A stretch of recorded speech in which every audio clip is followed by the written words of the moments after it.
पाकिस्तान के कब्जे वाले जम्मू कश्मीर में आज प्रदर्शन का अगर देखा जाए तो लगभग 15वां दिन है। 70,000 से ज़्यादा प्रदर्शनकारी रावलकोट के ईदगाह मैदान में अपने 38 अधिकारों की मांगों को लेकर के डटे हुए हैं।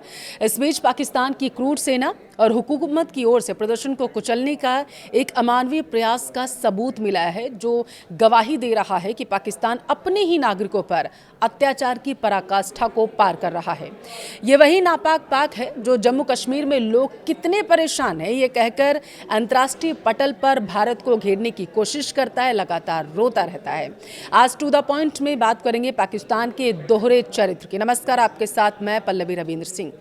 आज हम एक ऐसे विषय पर दरअसल बात करने जा रहे हैं जो भारतीय उपमहाद्वीप की भू राजनीति को समझने के लिए सबसे महत्वपूर्ण है।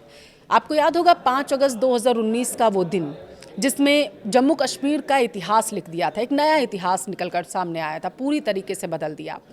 अनुच्छेद 370 को हटाया गया। दूसरी तरफ सीमा के उस पार पाकिस्तान अधिकृत कश्मीर यानी कि पीओके आज प्रदर्शनों की आग में जल रहा है। पिछले कुछ हफ्तों में मुजफ्फराबाद और रावलकोट की सड़कों पर हजारों लोग पाकिस्तानी सरकार के खिलाफ नारा लगा रहे हैं। आज हम आंकड़ों और तथ्यों के जरिए समझने की कोशिश करेंगे कि पिछले अगर हम देखें 2019 से अब तक के टाइम में तो भारत के जम्मू कश्मीर में और पीओके में आखिर क्या क्या अंतर हो, बदला आखिर क्या है। खास करके अगर हम पीओके की बात करें और क्या वजह है कि सड़कों पर अभी पाकिस्तान में लोग उतरे हुए हैं। सबसे पहले बात करेंगे भारत के जम्मू कश्मीर के। अनुच्छेद 370 हटने के बाद के अगर हम अभी समय को देखें तो डेटा क्या कहता है। आर्थिक मोर्चे पर देखें तो जीडीपी और बजट 2023-24 में जम्मू कश्मीर की वास्तविक जीडीपी 7.41% की दर से बढ़ने का अनुमान है। अब बजट का एक बड़ा हिस्सा सीधे विकास कार्यों में जा रहा है। अगर आप देखेंगे तो निवेश की अगर बात करें, नए औद्योगिक विकास योजना के तहत जम्मू कश्मीर में भारी निवेश आ रहा है। लोग रुचि दिखा रहे हैं जम्मू कश्मीर में निवेश करने के लिए, जो हमने देखा कि तब नहीं था जब आर्टिकल 370 वहाँ से नहीं हटा था। पत्थरबाजी होती थी, घरों से निकलने में लोग डरते थे। अब 2022-23 तक 1.17 लाख करोड़ रुपए के निवेश प्रस्ताव प्राप्त हो चुके हैं अभी तक जम्मू कश्मीर में, जिनसे तकरीबन 4.5 लाख रोजगार पैदा होने की उम्मीद सरकार जता रही है। पर्यटन का बूम कैसे आया है जम्मू कश्मीर में वो देखिए। टूरिज्म कश्मीर की दरअसल जान रहा है। 2023 में जम्मू कश्मीर में रिकॉर्ड 2.11 करोड़ पर्यटकों ने यात्रा की। विदेशी पर्यटकों की संख्या में लगातार हमें इजाफा देखने को मिला है और खास करके अगर आर्टिकल 370 जब से वहाँ से हटा, अगर तब के समय को और अब के हम देखें तो लगभग 2.5 गुना ज़्यादा का इजाफा हुआ है। लोग ज़्यादा रुचि दिखा रहे हैं जम्मू कश्मीर जाने के लिए। रोजगार के अवसर भी जाहिर सी बात है इससे बढ़ेंगे। शांति के कारण स्थानीय व्यापारियों के चेहरे पर भी अब मुस्कान लौट आई है। कल्याणकारी योजनाएं कैसे धरातल पर आ रही हैं। देखिए, लगभग 890 केंद्रीय कानून जो पहले लागू नहीं होते थे जम्मू कश्मीर में अब हैं। इससे शिक्षा, रोजगार, संपत्ति के अधिकार हर नागरिक तक पहुंचने लगा है। अब नजर डालते हैं सीमा के उस पार पीओके में। आज रावलकोट और मुजफ्फराबाद में भयंकर प्रदर्शन क्यों हो रहे हैं, ये सभी पूछ रहे हैं। पहला, महंगाई, गरीबी अपने चरम पर है। पाकिस्तान का 2025-26 का इकोनॉमिक सर्वे बताता है कि वहाँ गरीबी 28.9% और कुछ रिपोर्ट्स को अगर हम देखिए जो अन्य हैं तो उसमें लगभग 43.5% तक पहुँच गई है। 27 मिलियन नए लोग गरीबी रेखा के नीचे हैं। बिजली का संकट लगातार वहाँ बढ़ता जा रहा है। पीओके में मंगला डैम जैसी परियोजनाएं पाकिस्तान के लिए सस्ती बिजली पैदा करती हैं, लेकिन खुद पीओके के लोगों को यही बिजली कई गुना महंगी दरों पर दी जाती है। ज्वाइंट अवामी एक्शन कमेटी पिछले कई महीनों से सस्ती बिजली और गेहूं के आटे पर सब्सिडी की मांग कर रही है। लोकतांत्रिक हक कैसे लोगों का खत्म हो रहा है, देखिए यही तो सबसे बड़ा मुद्दा है। 12 रिफ्यूजी सीटों का है।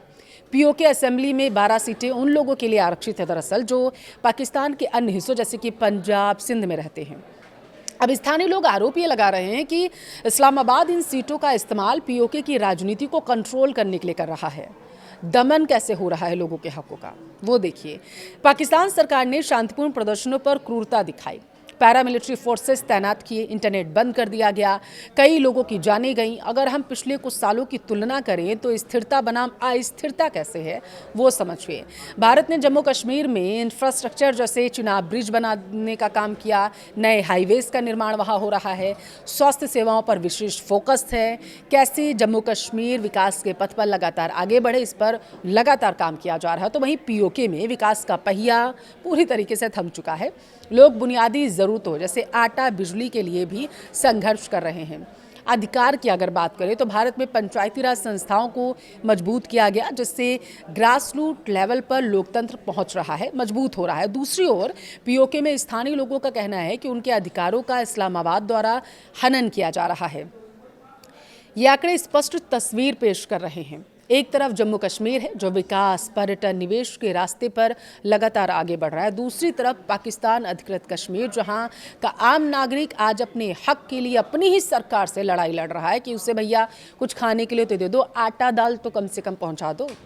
अब बीते 3 दिनों से पाकिस्तानी हुकूमत ने पाकिस्तान के अन्य हिस्सों से खाने की सामग्री जैसे आटा, चावल, सब्जी, फल लेकर पीओके जाने वाले ट्रकों को पीओके की अलग अलग सीमाओं पर रोक रखा है।